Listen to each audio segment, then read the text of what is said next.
Shalom, selamat pagi dari negeri para martir, rongkong tanah di Pamasake, lipu di Pamaraninding, lewat Tolumevo Channel, menyapa Bapak Ibu Saudara-saudara dalam renungan harian Toraya.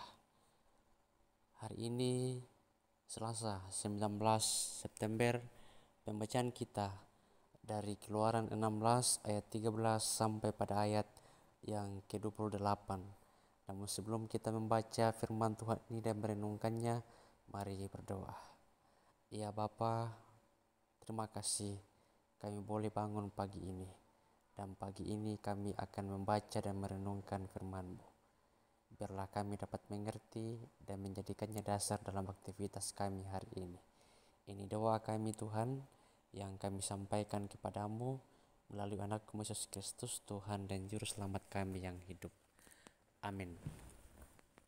Keluaran 16 ayat 13 sampai pada ayat yang ke-24. Pada waktu petang, datanglah berduyun-duyun burung puyuh yang menutupi perkemahan itu. Dan pada waktu pagi, terletaklah embun sekeliling perkemahan itu. Ketika embun itu telah menguap, tampaklah pada permukaan padang gurun sesuatu yang halus, sesuatu yang seperti sisik, halus seperti embun beku di bumi. Ketika orang Israel melihatnya, berkatalah mereka seorang kepada yang lain, "Apakah ini?" Sebab mereka tidak tahu apa itu.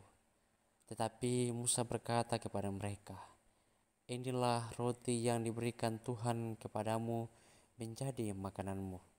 Beginilah perintah Tuhan, pungutlah itu, tiap-tiap orang menurut keperluannya, masing-masing kamu boleh mengambil untuk seisi kemahnya, segomer seorang menurut jumlah jiwa." Demikianlah diperbuat orang Israel. Mereka mengumpulkan, ada yang banyak, ada yang sedikit. Ketika mereka menakarnya dengan gomer, maka orang yang mengumpulkan banyak tidak kelebihan, dan orang yang mengumpulkan sedikit tidak kekurangan. Tiap-tiap orang mengumpulkan menurut keperluannya. Musa berkata kepada mereka, "Seorang pun tidak boleh meninggalkan daripadanya sampai pagi." Tetapi ada yang tidak mendengarkan Musa dan meninggalkan daripadanya sampai pagi, lalu berulat dan berbau busuk. Maka Musa menjadi marah kepada mereka. Setiap pagi mereka memungutnya, tiap-tiap orang menurut keperluannya. Tapi ketika matahari panas, cairlah itu. Dan pada hari yang ke-6 mereka memungut roti itu 2 kali lipat banyaknya, 2 gomer untuk tiap-tiap orang. Dan datanglah semua pemimpin jemaah memberitahukannya kepada Musa. Lalu berkatalah Musa kepada mereka, "Inilah yang dimaksudkan Tuhan. Besok adalah hari perhentian penuh, Sabat yang kudus bagi Tuhan.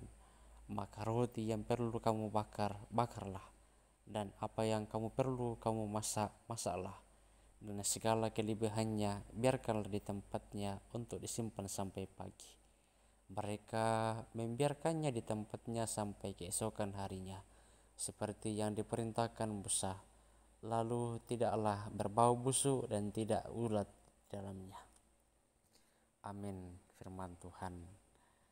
Dari pembacaan kita ini diberikan tema serakah, bahasa Tae dan komak kada barak batu sokoh. Bapak Ibu Saudara-saudara, semoga masa-masa sekarang tidak ada lagi orang serakah soal makanan. Mengapa?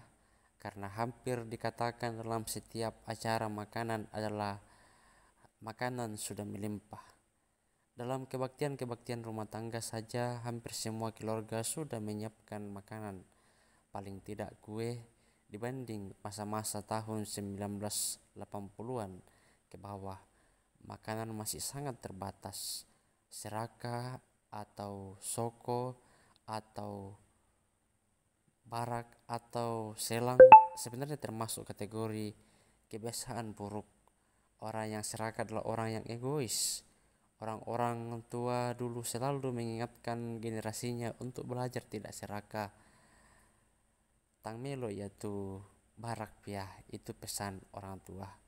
Bahkan kadang orang yang kebiasaannya serakah menjadi cemohan dalam masyarakat ketika ada kegiatan bersama.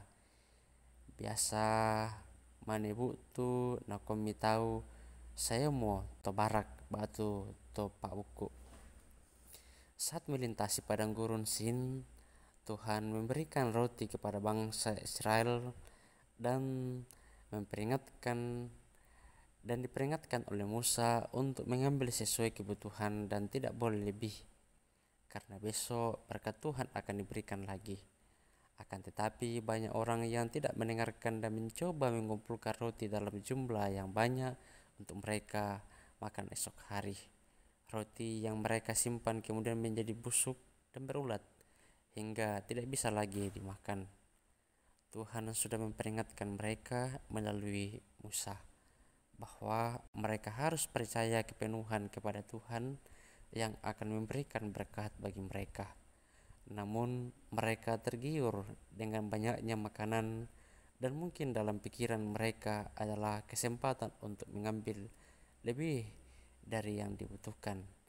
Keserakahan adalah perlakuan buruk yang tidak pantas dipelihara. Tuhan sudah menyediakan sesuai kebutuhan kita dan belajarlah untuk mencukupkan diri. Paulus katakan, ku katakan ini bukanlah karena kekurangan, sebab aku telah belajar mencukupkan diri dalam segala hal. Demikianlah firman Tuhan di pagi ini. Selamat beraktivitas. Tuhan Yesus memberkati kita semua. Amin.